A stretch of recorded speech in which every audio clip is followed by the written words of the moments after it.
آج بھی چلتا ہے، اس دور میں غوث پاک کی ظاہری حیات میں بھی چلتا تھا. اور غوث پاک کہتے ہیں مجھے کھانا کھلانے سے بڑی کوئی نیکی نظر ہی نہیں آئی نیکی کے دفتر میں. فرمایا کاش میرا اللہ مجھے نوازتا تو میں پوری دنیا کو کھانا کھلاتا. مرشد غوث پاک نے کہہ کیا دیا، اللہ نے زبان کیا پوری کی. مرشد آپ کہتے ہیں کہ میں پوری دنیا کو کھلاتا، آپ کو قبر میں سونے کے لیے 900 سال ہو گئے، پوری دنیا میں قادری غلام 11ویں کے نام پر ہر روز دنیا کو ہر روز دنیا کو کھلا رہے ہیں. زبان آپ کی قدرت نے پوری کیسے کی. اللہ اکبر. یہ مرشدی غوث پاک. تو کہا وہاں بڑے ناز و نم تھے، بھائی میں تو بھوکا ہوں. ان عبدالوں نے کہا حضرات ہم کھانے پینے والے لوگ نہیں ہیں، ہم 24 گھنٹے میں ایک بار کھاتے ہیں، اور وہ بھی پکا کر نہیں کھاتے، خرید کر نہیں کھاتے، اللہ دیتا ہے تو ہی کھاتے ہیں، ورنہ ہم ایسے نہیں کھاتے. آپ واپس جائیں، آپ ہمارے ساتھ رہنے کے قابل نہیں ہو. آپ نہیں آ گئے تو اب چلنا ہی پڑے گا. کافی 24 گھنٹے میں ایک بار. 24 گھنٹے ہوئے، بھوک سے حالت خراب، مفت پالا تھا کبھی کام کی عادت نہ ہوئی. ہائے آج یہ حال ہو گیا. تو بھوک سے نڈھال، بھوک، تکلیف، تھکن، سب کچھ. 24 گھنٹے بیتے. کہا حضرات رحم کرو، مر نہ جائیں، کھانے کا انتظام کرو. ایک بدل نے مصلی بچھایا، 2 رکعت نماز پڑھی، دعا کی، 3 کٹورے سالن، 3 روٹی آسمان سے نیچے اتری. ہاں یہ اہل حوث کے لیے نہیں. آپ کہیں گے دلیل کیا؟ دلیل تو اہل سنت کی کتابوں میں ہے، لیکن میں اس کو بخاری مسلم سے پیش نہیں کر سکتا، اس لیے کہ یہ بات بخاری مسلم کے بہت بعد میں ہے. تو جیسے کہ لوگ کہتے ہیں کہ بھائی اگر جو ہے وہ غوث پاک رضی اللہ عنہ نے مردہ زندہ کیا تو بخاری میں کہاں ہے؟ تو ظاہر سی بات ہے بخاری کے لکھ جانے کے 300 سال کے بعد پیدا ہوئے، تو پھر اس نے بخاری میں کہاں آنا ہے؟ تو یہ بھی ایک عجیب سی بات لوگ کرتے ہیں. لیکن لوگوں کو اتنا پتہ ہونا چاہیے کہ بخاری سے پہلے تو قرآن میں موجود ہے کہ ولی نے مردہ زندہ کیا ہے، ورنہ سورہ یاسین کس چیز کا نام ہے؟ سورہ یاسین کے اندر موجود ہے صادق، صدوق اور شمون کا جو واقعہ ہے، یہ اسی کے اندر موجود ہے کہ ولیوں نے مردہ زندہ کیا ہے. اور اس کا معاملہ یہ ہے کہ جب وہ مردہ زندہ کر رہے تھے تو حضرت عیسیٰ علیہ السلام چوتھے آسمان پہ کہہ رہے تھے مولا میری امت کا ولی دعا کر رہا ہے، لاج رکھنا تیرا کام ہے. سفارش کون کر رہا تھا؟ عیسیٰ علیہ السلام، کہ میرا ولی دعا کر رہا ہے، لاج رکھنا تیرا کام ہے، کیونکہ وہ میرے دین کا محافظ بن کر کھڑا ہے. تو اب کیا ہمیں قرآن سے یہ سبق نہیں ملتا کہ اگر سورہ یاسین یہ بتا رہا ہے کہ امت عیسیٰ دعا کرے، امت عیسیٰ کا ولی، تو پھر سفارش کے لیے حضرت عیسیٰ کھڑے رہتے ہیں کہ میرے دین کی حقانیت کا سوال ہے، تو نے مردہ زندہ کرنا ہے اگر اس نے کہہ دیا تو. اور جب غوث پاک کہتے ہوں گے قم باذن اللہ، تو مصطفیٰ جان رحمت کہتے ہوں گے میرا عبد القادر کھڑا ہے مولا، اب لاج تیرے ہاتھ. اب معاملہ صرف دین کا ہی نہیں، دین کا بھی ہے، محی الدین کا بھی ہے. تو سفارش عیسیٰ سے جب یہ کام ہوتا ہے تو سفارش مصطفیٰ سے بھی ہوتا ہے. یہ سورہ یاسین کہہ رہی ہے، اخذ کرنے کی بات ہوتی ہے. لیکن ان کو یہ باتیں کہاں سے ملے جن کو باب مدینۃ العلم سے فیض ہی نہ ملے، جن کے کنیکشن کٹے ہوں. ان کے گھر میں بھی بجلیاں روشن ہوتی ہیں، کنیکشن ہو نہ تو بجلیاں روشن ہوتی، ورنہ جو چوری کی بجلیاں لے کر آکڑی ڈال کر چلاتے ہیں وہ تو تھوڑی دیر کے لیے روشن کر دیتے، لیکن جب آتے ہیں وہ پاور ہاؤس والے تو پھر گھر میں اندھیرا کرنا پڑتا. نہیں ہمارے یہاں کچھ نہیں ہے، ایسا ہی ہے. ادھر ادھر کی سن کے علمی بات کرنا اور بات ہے، کنیکشن کے ساتھ کرنا یہ اہل سنت کا نصیبہ ہے. اس لیے کہ وہاں سے کنیکشن جڑا ہونا یہ لیگلی ہے اور اس شان کا ہے. ایک ایک نام ہم بتا سکتے ہیں کہ کہاں سے کہاں، کہاں سے کہاں، کہاں سے کہاں. ہمارے یہاں شجرہ اسی کو تو کہتے ہیں، ہمارا شجرہ اسی کو کہتے ہیں.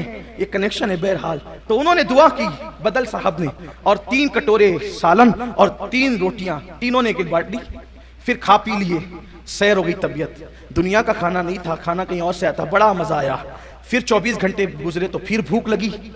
پھر اس صاحب نے کہا صاحب و رحم کرو، اب 24 گھنٹے ہو گئے. انہوں نے دوسرے بدل صاحب نے پھر مصلی بچھایا، پھر دعا کی، پھر 3 کٹورے 3 روٹیاں. دوسرا 24 گھنٹہ گزرا، تیسرا 24 گھنٹہ آیا. کہا رحم کرو بھائی، پھر بھوک لگ گئی ہے، بھوک بہت لگ رہی ہے. تو کہا کہ دیکھو ہم لوگوں کا یہ دستور ہے کہ جتنے لوگ ساتھ ہوتے ہیں دعا اتنے لوگوں سے کرائی جاتی ہے. کل میں نے کی تھی، آج گزشتہ کل انہوں نے کی، اور اب باری آپ کی ہے. کہا بھائی میں سیدھا سادہ سمپل سا آدمی ہوں، زیادہ پڑھا لکھا بھی نہیں ہوں، میری کوئی حیثیت نہیں ہے. آپ ایک کام کریں کہ آپ لوگ ہی کچھ کریں، روٹی آئے گی، میں کچھ نہیں جانتا. ان لوگوں نے کہا یا کرو یا مرو، دعا کرو، روٹی منگاؤ، کھانا منگاؤ، ورنہ مرو، بھوکے مرو، کوئی بات نہیں ہم چلے.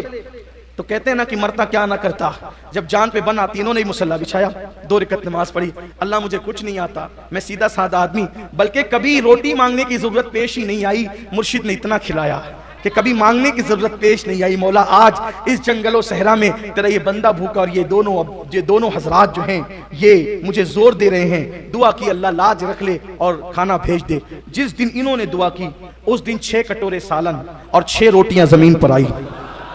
مگر اے صاحب اب تو کہتے تھے میں سادہ سمپل آدمی, مجھے کچھ نہیں آتا, میں تو بہت زیادہ پڑھا لکھا نہیں. اپنی زبان میں کہوں, مالیگاؤں کی زبان میں تو یوں کہا ہوگا, او چھپے رستم آپ تو کہہ رہے تھے مجھے کچھ نہیں آتا اور یہ حال آپ کا. انہوں نے کہا واللہ مجھے کچھ نہیں آتا اور اب میں آپ کے ساتھ رہنا بھی نہیں چاہتا, لیکن آپ لوگ یہ بتائیں کہ یہ روزانہ روٹیاں آپ لوگ منگاتے کیسے؟ کہا لیکن آپ کا معاملہ ہمارے سمجھ میں نہیں آیا کہ آپ کے مانگنے پر ڈبل کیسے آیا. ہمارے مانگنے پر تو ایک ایک آتا تھا, آپ کے مانگنے پر ڈبل. کہا وہ سب ہم بعد میں بتائیں گے, لیکن پہلے یہ بتاؤ آپ لوگ کیسے منگاتے ہو, کیونکہ میں نے جیسے منگایا وہ تو میرا دل جانتا ہے, لیکن آپ لوگ کیسے منگاتے ہو؟ انہوں نے کہا حضرات ہم لوگ ابدال ہیں, ابدال. وہ جو 40 لوگ ہوتے ہیں ان میں سے ہم 2 ہیں, ابدال ہیں, اور ہم کماتے نہیں ہیں, ہم لوگ جو ہے وہ خریدتے نہیں ہیں, پکاتے نہیں ہیں, اس میں وقت نہیں لگاتے, ہم اللہ کی یاد میں رہتے ہیں, اللہ کی یاد میں رہتے ہیں, لیکن ہم ابدال ہیں. جب ہمیں بھوک لگتی ہے, جلدی لگتی نہیں, لیکن جب لگتی ہے تب مصلی بچھا کر اللہ کی بارگاہ میں یوں کہتے ہیں, اے اللہ وہ غوث پاک کی چوکھٹ پر جو وضو کرانے کے لیے لوٹے والا شخص لوٹے لے کر بیٹھتا ہے, اسی کے صدقے میں ہمارے لیے کھانے کا انتظام کر دے, تو اس کے صدقے میں کھانے کا انتظام ہو جاتا ہے. تو انہوں نے کہا مجھے پہچانتے ہو میں کون ہوں؟ جھوم کر دامن پھاڑ دیا کہ پہچانتے ہو کون ہوں؟ کہ نہیں پہچانتے. کہ وہی تو لوٹے والا شخص میں ہوں, لیکن مجھے خود نہیں پتا تھا. مرشد نے چوکھٹ پہ بٹھا کر کیا مقام عطا کر دیا, لوٹے بھروا کر کیسا مرتبہ عطا کر دیا. اللہ اکبر. کہتے ہیں کہ جس کے وسیلے سے ابدال دعا کرتے ہو, جب مرشد نے اس قابل بنایا ان کی چوکھٹ چھوڑ کر جانا کوئی عقل مندی نہیں, تب مجھے پتا چلا جس کی چوکھٹ پر بیٹھ کر لوٹے میں پانی بھر کے مہمانوں کو دینے والے کے وسیلے سے ابدال دعا کر کے کھانا منگاتے ہیں. جب اس لوٹے والے بزرگ کی شان یہ ہے تو پھر چوکھٹ کے اندر رہنے والے غوث الاعظم دستگیر کے وسیلے کی شان کا عالم کیا ہوگا.